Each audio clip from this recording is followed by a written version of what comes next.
pagi Bapak Ibu Guru. Selamat pagi. Selamat pagi. Hari ini Ibu sama Sultan Segadi akan membawakan materi untuk kita tentang asesmen diagnostik. Mari kita dengarkan penuturannya. Silakan. Itu kalau buka masker dulu. Protokol kesehatan.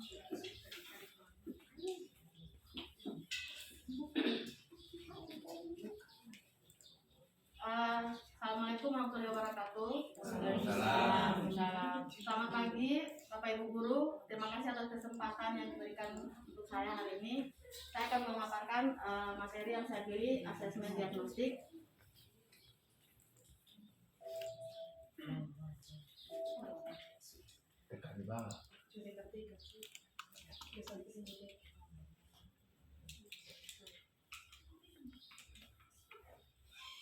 Ya, apa itu asesmen diagnostik?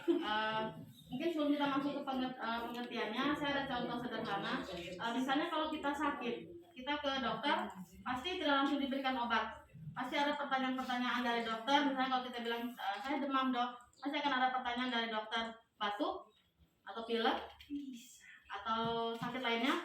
Nah, pertanyaan dari dokter itu bisa disebut dengan diagnosa.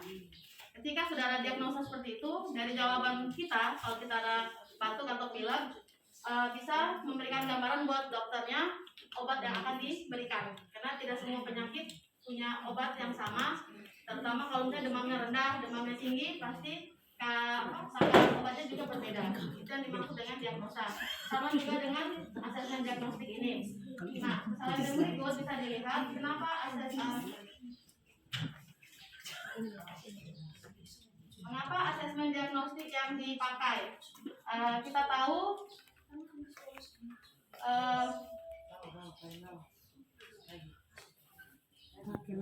kenapa asesmen diagnostik. Pandemi COVID-19 sangat berpengaruh pada hasil belajar siswa.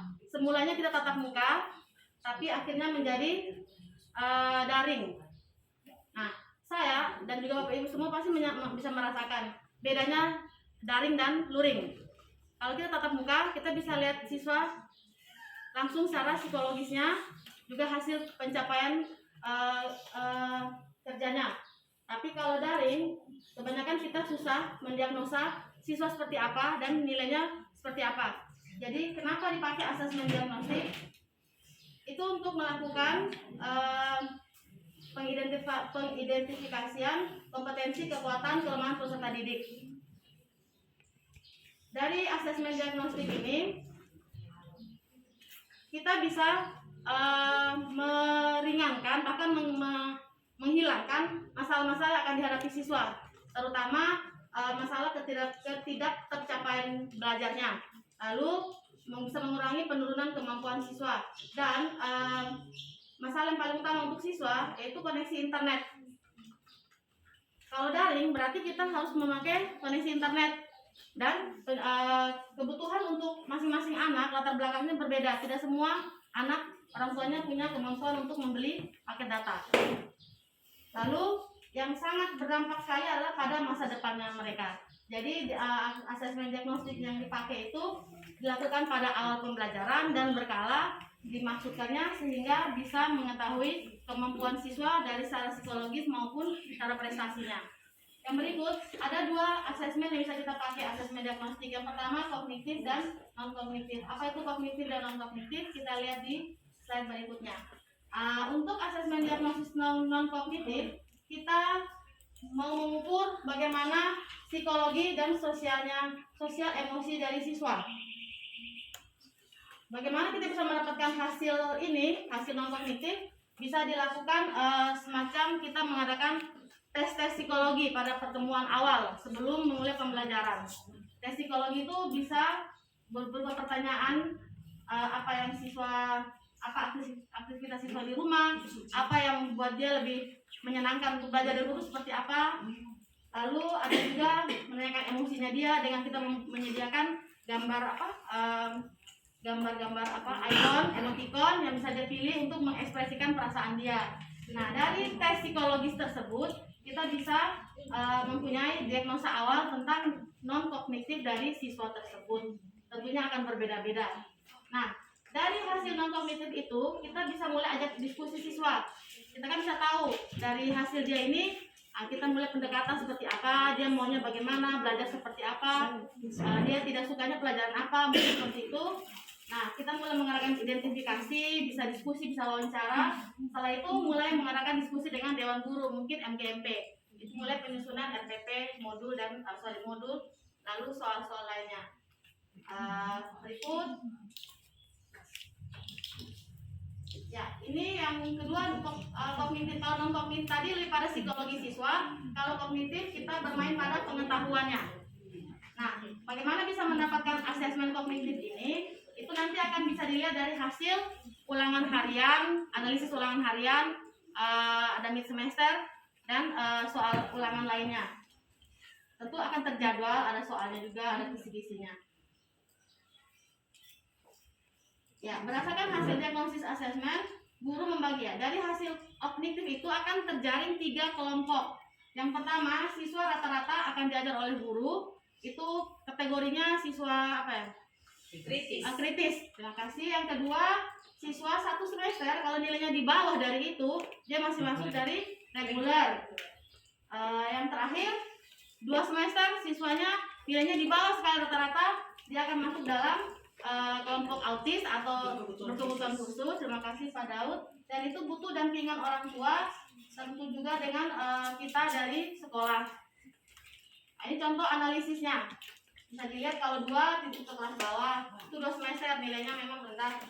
Nilai 8, 7, 9, berarti dia masuk siswa kritis, tidak begitu pendampingan, paling hanya pelajaran tambahan. Dan yang kelas tambahan itu contohnya nilainya 5 ya.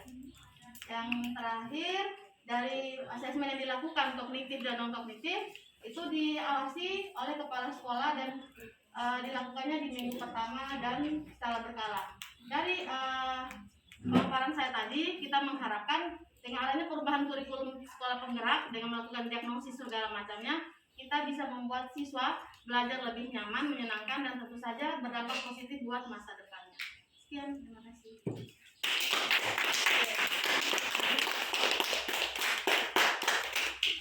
Oke, mari sekali lagi kita memberikan aplaus kepada Mas Devi. Terima kasih kepada Ibu Salma yang sudah membawakan materi tentang asesmen diagnosis, yang mana dalam asesmen diagnostik ini terbagi menjadi 2, yaitu asesmen diagnostik non kognitif dan asesmen diagnostik kognitif. Nah, tujuan dari asesmen diagnostik non kognitif itu untuk mengetahui kondisi awal peserta didik. Sedangkan tujuan daripada asesmen kognitif untuk mengetahui kompetensi awal siswa. Nah, dari asesmen diagnostik kognitif ini dibagi lagi menjadi asesmen formatif dan asesmen sumatif. Asesmen sumatif itu dilakukan setelah pembelajaran pada suatu periode tertentu. Sedangkan asesmen formatif itu dilakukan selama proses pembelajaran berlangsung. Oke, mungkin Bapak Ibu setelah mendengarkan pemaparan ini ada beberapa pertanyaan, kami persilakan. Saya Ibu.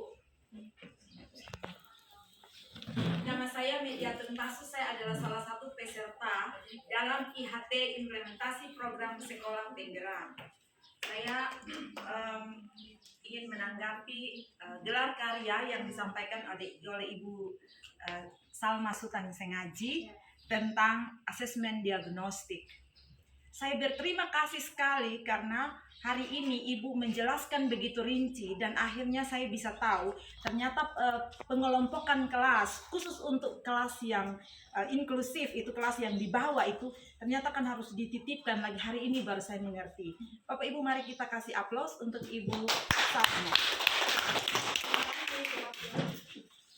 Masih ada lagi pertanyaan atau saran, masukan untuk materi ini?